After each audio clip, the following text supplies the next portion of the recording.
নমস্কাৰ সকলোকে study driven Assam চেনেলটোলৈ পুনৰবাৰ আপোনালোকক স্বাগতম জনাইছো।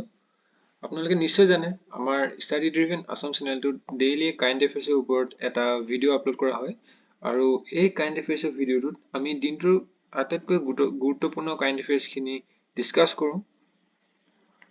লগতে আমি এইটো ভিডিঅ' 5 মিনিটৰ ভিতৰতে কভাৰ কৰিবলৈ ট্ৰাই কৰোঁ যাতে 5 মিনিটৰ ভিতৰতে আপোনালোকে দিনটোৰ গোটেইখিনি কাৰেণ্ট এফেয়াৰ্ছ জানি ল'ব পাৰে। আপোনালোকে যদি আমাৰ চেনেলটো সাবস্ক্ৰাইব কৰা নাই তেনেহলে নিশ্চয় সাবস্ক্ৰাইব কৰি ল'ব যাতে আমি ভিডিঅ' আপলোড দিয়াৰ লগে লগে আপোনালোকে নটিফিকেশ্যন পাই যায়। ঠিক আছে তেন্তে আমি আজি ভিডিঅ'টো ষ্টাৰ্ট কৰোঁ আৰু মই আশা ৰাখিছোঁ আপোনালোকে ভিডিঅ'টো স্কিপ নকৰাকৈ চাব। আজি প্ৰথম নিউজটো হৈছে Mumbai city ডিফিটছ Mohan Bagan super Giants to win the 2023-24 ISL title. ঠিক আছে, ৰিচেণ্টলি ISL ফাইনেল হৈ গৈছে আৰু সেই ফাইনেলত মুম্বাই চিটিয়ে FC-য়ে মোহন বাগান SG-ক হৰুৱাই পেলাই খিতাপ দখল কৰিবলৈ সক্ষম হৈছে। ঠিক আছে, এই বছৰ ISL-টো আছিল 10th এডিশ্যন ISL-ৰ। ঠিক আছে, ইণ্ডিয়ান ছুপাৰ লীগ প্ৰথমবাৰৰ বাবে 2013 চনত আৰম্ভ হৈছিল আৰু এই বছৰ 2023-24 এই সিজনটো আছিল 10 নম্বৰ ISL সিজন। ইয়াৰ লগতে আমি কেইটামান বিষয় চাই লওঁ যেহেতু ফাইনেল হৈ যোৱাৰ পিছত গোটেই সিজনটোৰ উইনাৰ্ছখিনি নাম দিয়া হয়।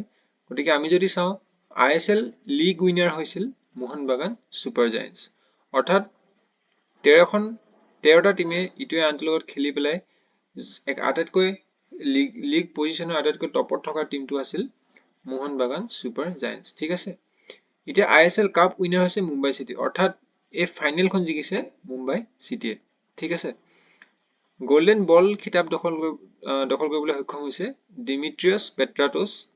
তেখেত হৈছে মোহন বাগান সুপাৰ জায়েন্টছৰ প্লেয়াৰ। গোল্ডেন বুটটো পাইছে ডিমিট্ৰিয়ছ ডিয়ামাণ্টাকোছ, এখেত হৈছে Kerala Blasters FC।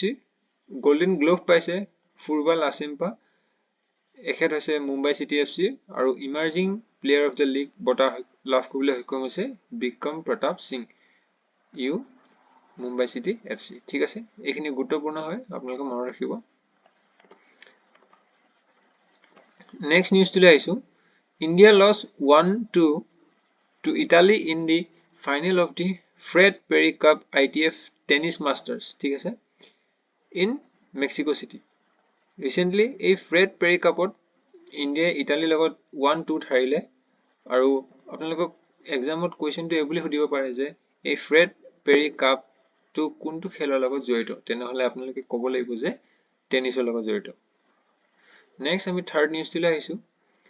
People with disabilities get quotas on all trains irrespective of concessions. ঠিক আছে, recently union railway minister Ashwini বৈষ্ণৱে কি কৰিলে, এটা ঘোষণা জাৰি কৰিলে যে যিসকল লোক ডিছেবিলিটিজ আছে বা যিসকল লোক কি বুলি কয় পিপুল উইথ ডিছেবিলিটি, তেখেতলোকক স্পেচিয়েল কোটা দিয়া হ'ব ট্ৰেইন টিকেট কৰোঁতে। ঠিক আছে, মনত ৰাখিব। আমি নেক্সট নিউজটোলৈ আহিছোঁ। 5 মে অৰ্থাৎ কালি দেওবাৰে ৱৰ্ল্ড পালমোনাৰী হাইপাৰটেনশ্যন ডে আছিল। ঠিক আছে, ৱৰ্ল্ড পালমোনাৰী হাইপাৰটেনশ্যন ডে।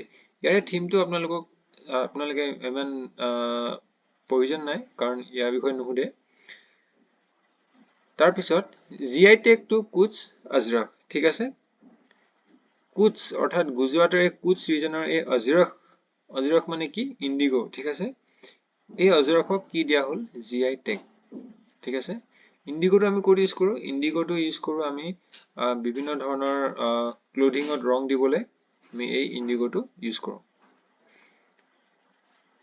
আজি কাৰেণ্ট এফেয়াৰ্ছখিনি ইমানখিনি আছিলে। আই হোপ ভিডিঅ'টো ভাল পালে আপোনালোকে। পুনৰ এটা ভিডিঅ'ত নিশ্চয় লগ পাম। Thank U.